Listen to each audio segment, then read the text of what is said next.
Hello everyone, hope you're doing well. Today's how-to video is going to talk about the new Losi sprint cars, and they're fairly involved. They are awesome little beasts of a car, but to do a wrap on them does require a little bit of work, so bear with us. This will be a little bit long, we'll apologize in advance, but we want to be thorough on this. So strap in and we'll talk about how to wrap one of these little jewels. Alright, so step one, remove the wing. Easy enough. You pull the little lever down on the top of the gas tank, and then it pulls right out.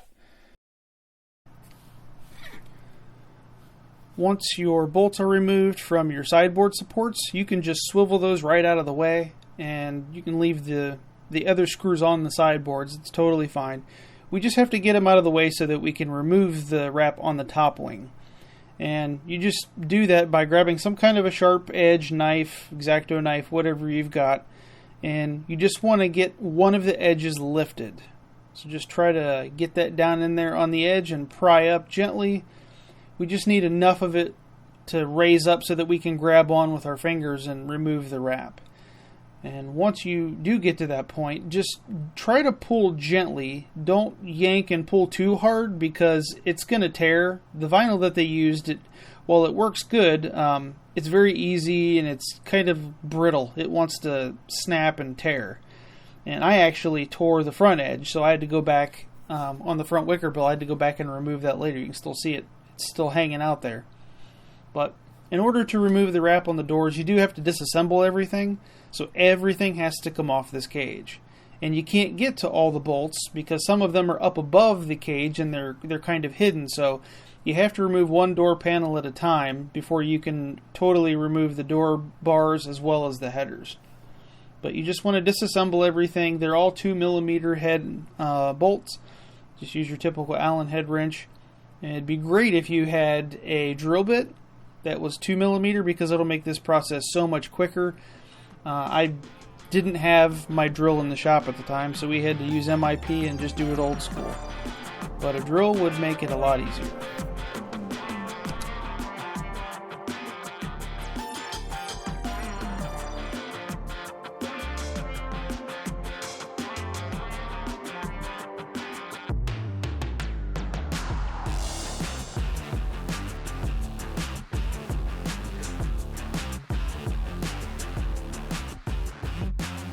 So once you get the one door card off, you can see, you look into the other side, you can get access to all the other screws.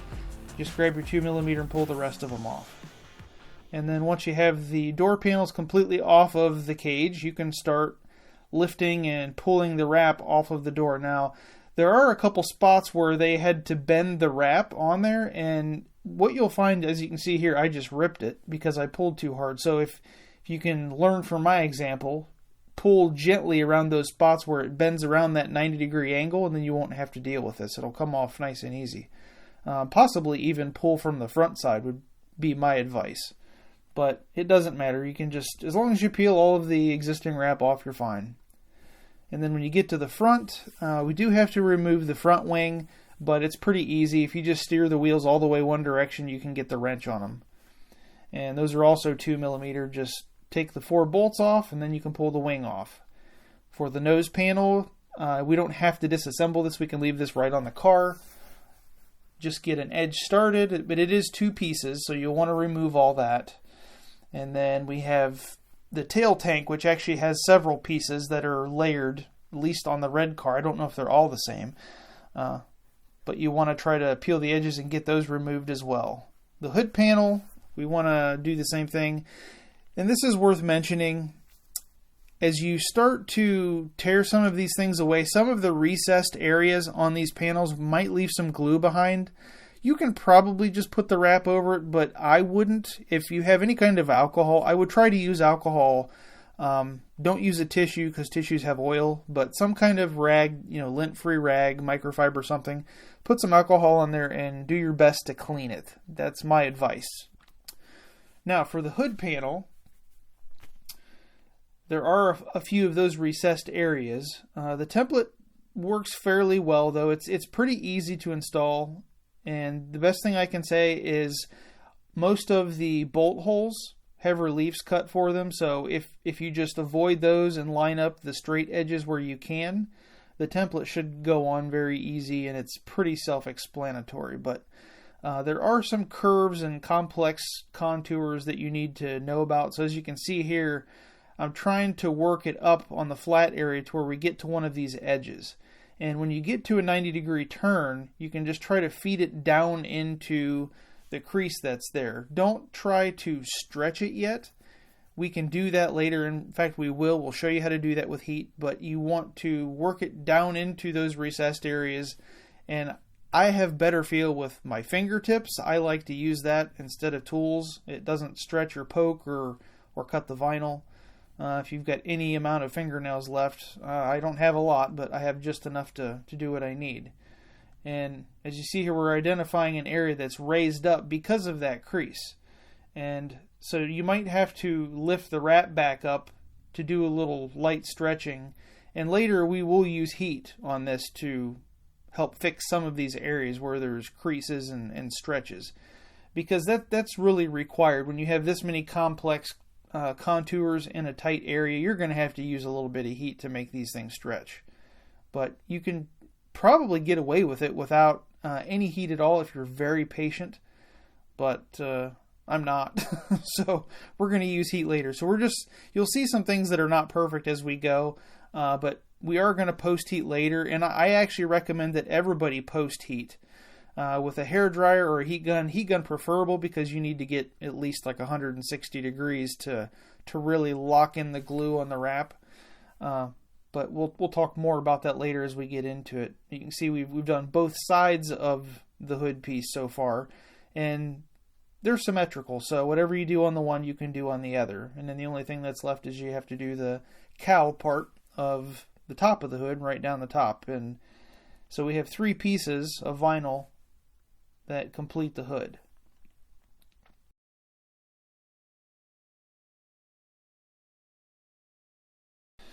And so moving on to the front wing, it's just a box shape. It's fairly self-explanatory. There are 2 guide holes. If you line up the guide holes with the 2 screws and get the edges square, I would just try to start from the center, get the center laying nice and flat, and then work your way from the center out to the edges.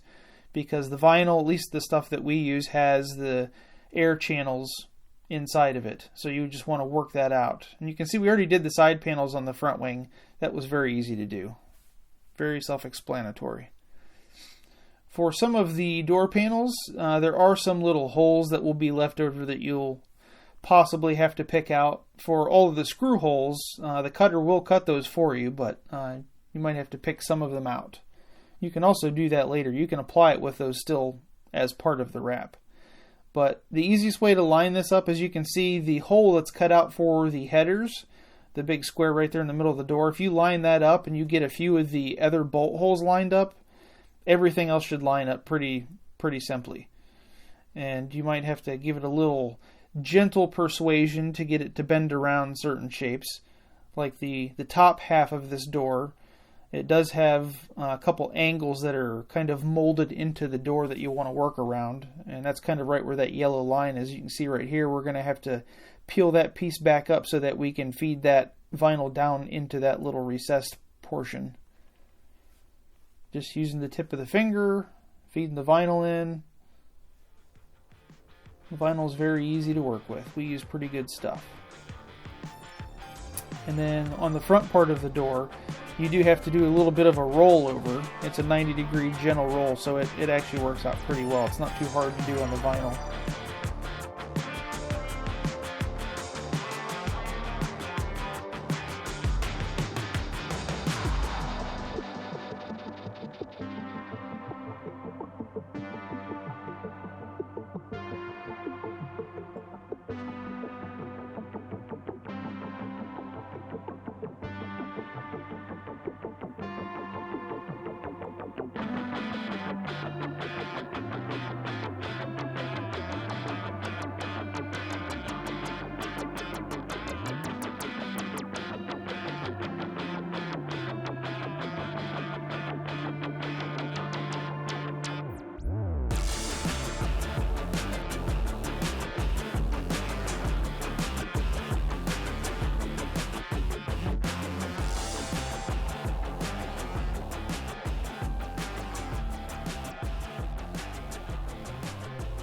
As for our top wing, the same story is true. We have lots of little holes to line up. And just make sure you have your sideboard support braces rotated far enough up out of the way. If you need to peel any of the little relief holes off, go ahead and do that, because that will help you line it up if those are off.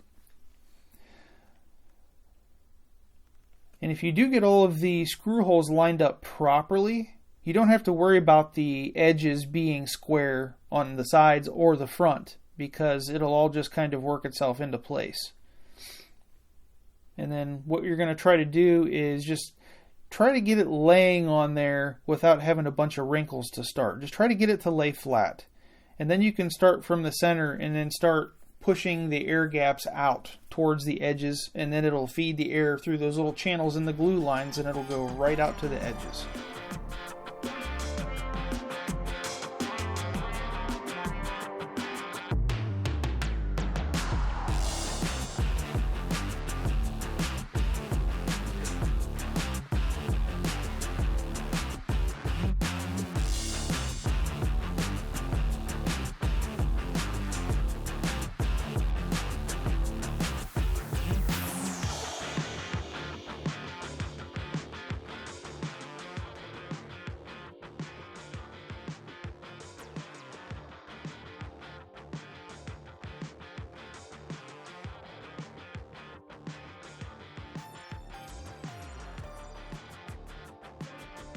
You want to work your way down to the front edge.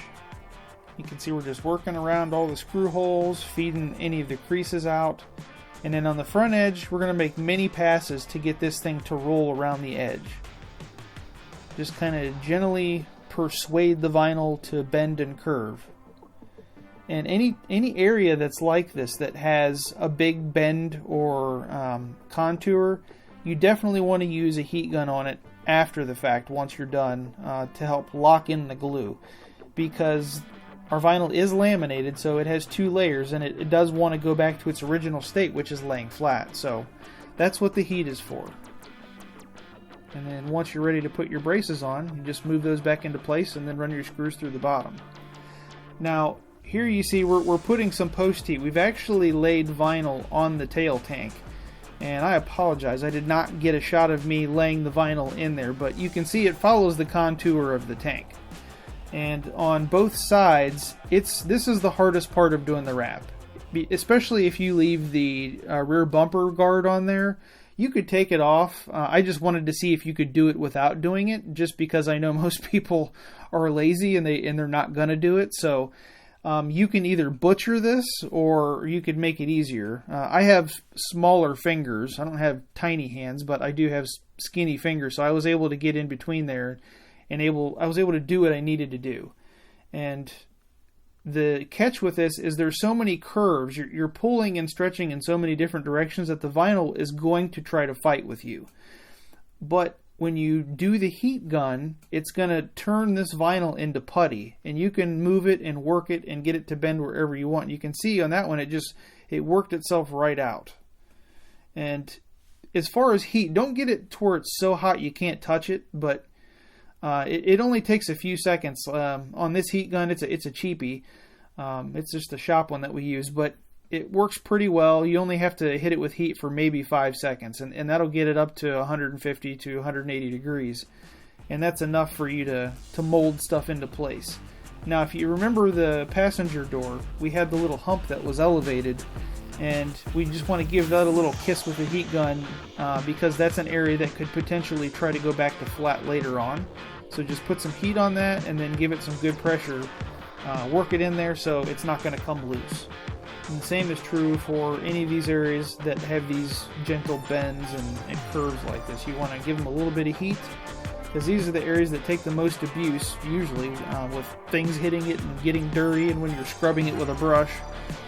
So you want to give it that extra heat so the glue on the vinyl locks in there.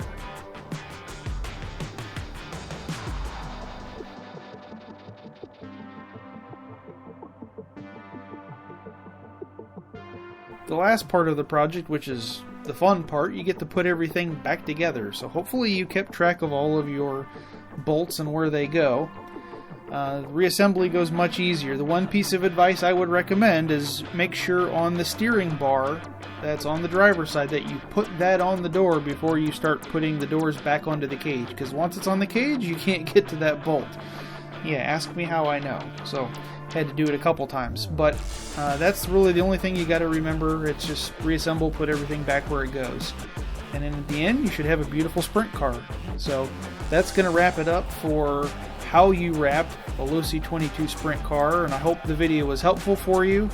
If you want to see us wrap anything else or any other bodies that you struggle with, definitely leave us a comment. Feel free to ask questions. Let us know if you have any other bodies you want us to wrap, and we'll do some more how-to videos for those. So we appreciate you tuning in, and we'll catch you next time. Happy racing!